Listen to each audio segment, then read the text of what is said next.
patrol, and I was just on Broad Street, and I actually caught the red light at Pratt and Broad. So I think if I didn't stop at that red light, I probably would have saw the accident. But I stopped at the red light. If I had the green light, I stopped at the red light. Kept going south on Broad Street, and it was kind of eerie. It was like nobody around, and there was just these 3 cars in the snowbank at the corner of Broad Street and Broadville Terrace where the accident happened. And I saw like 2 guys out of the car. One guy was on his cell phone, and then I just told dispatch, I think I got an accident here. We have codes and stuff like that.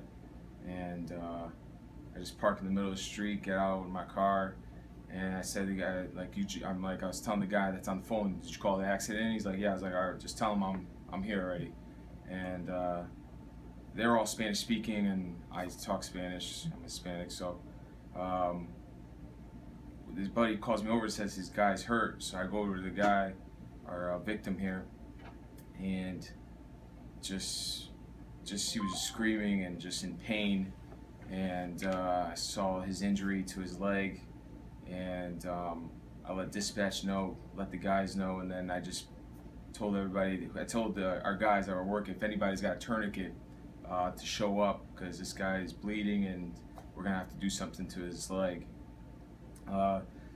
After I told that, guys were just talking on the radio. I asked everybody in the car, not in the car, they were outside of the car, to give me their belts. One guy took his belt off pretty quick. I just went to our victim, laced it around his leg, pulled it as tight as I could, and actually broke that one. So then I asked another guy to give me his belt. He gave me his belt, and I was pulling it tight. Then Officer Buck got on scene.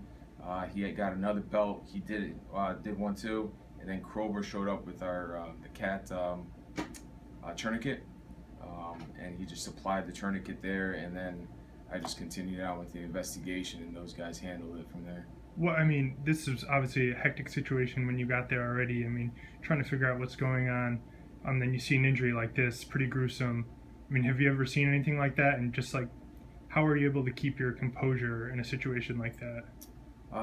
It was probably the most gruesome scene I've witnessed. Consider myself not a veteran guy. I've only been out for 4 years. So, I think just, the veteran guys, when I was FTOing, and the guys I had kind of just always told me, always take a deep breath before you go into kind of, intense situation. Slow yourself down, slow your world down. And mostly just, all the knowledge they had just got passed to me. And it's the way I just conduct myself, just try to keep cool in every kind of intense situation.